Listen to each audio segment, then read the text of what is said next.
Belf Nation.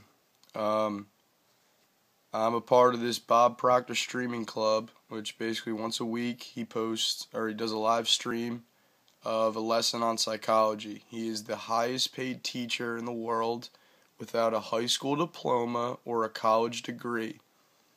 He is one of the wisest guys in the world, and people pay large amounts of money just to hear him talk.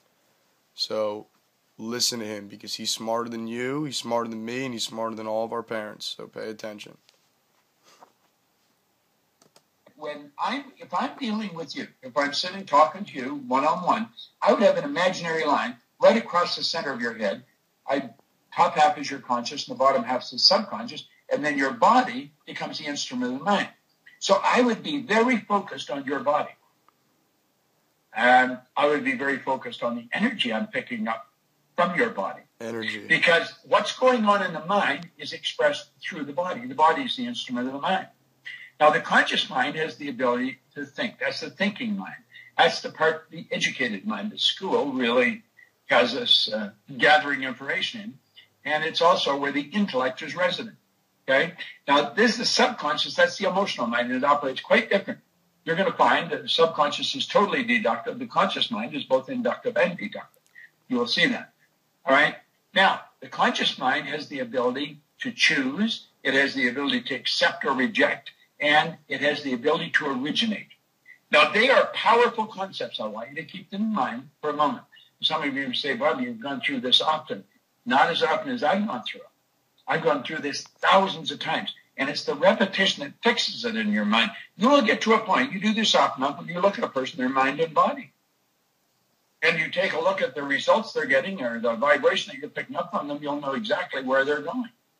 In fact, if you're in a seminar that, just come over and ask me what you like, I'll tell you exactly what you like. So your subconscious mind must accept everything the conscious mind gives to it. It has no ability to reject. And get this, it can't differentiate between what's real and what's imagined. Now, that is a beautiful idea when we really understand it. If you understand inductive and deductive reasoning, I'm going to tell you the information that you're looking at here is powerful. But let's close the curtain on that for a moment and look over here for a moment. There's information coming at your conscious mind. Now, remember, we said you had the ability to accept or reject. Because you have a reasoning factor, that's what gives you the ability to think. You can think, I don't want that information. They're talking about bad economy, bad sales, times are tough, and they go on and on and on. It's just bad information. It's bad information. Now, we should tell that information to get out of town. Just get out of here. But you know something? We don't. Why don't we? Because we are programmed to accept everything that comes down the road. Programmed.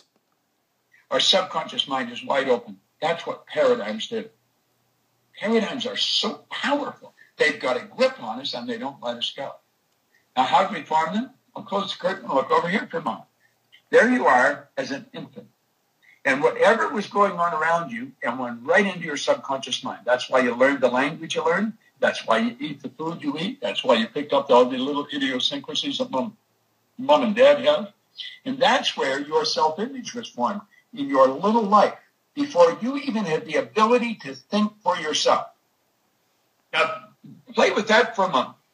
The image that's controlling your income, it's controlling your social life, it's controlling your relationships, it controls your business, was built by people before you could even walk. That's right. But that was only one idea that was built. A host of others are being built. What were they thinking? Heineken said in Heinlein, in absence of clearly defined goals, we become strangely loyal to performing daily trivia until ultimately we become enslaved by it. How do we become enslaved by it? Well, if that's all the people in the radio and the TV and the newspapers are talking about is daily trivia, that's the programming, that's the paradigm. See, we are literally programmed to live from the outside in. We're not programmed to operate from the inside out. All the great teachers have said, go to your closet and close the door. Go to your sanctum sanctorum. Go inside. We don't do that. We go outside. So here we are, many years later, And we're doing the same thing as we did as little kids. Why do you think 90-some% of the population are losing? They're following each other. Why are they following each other? Because they're programmed to do that. Now look here for a moment. You can see, hear, smell, taste, touch. They're like little antennae. But understand, you have an intellect. Now, we don't develop these, but we've got them. Your perception, will, imagination, memory, intuition, and reason. Okay?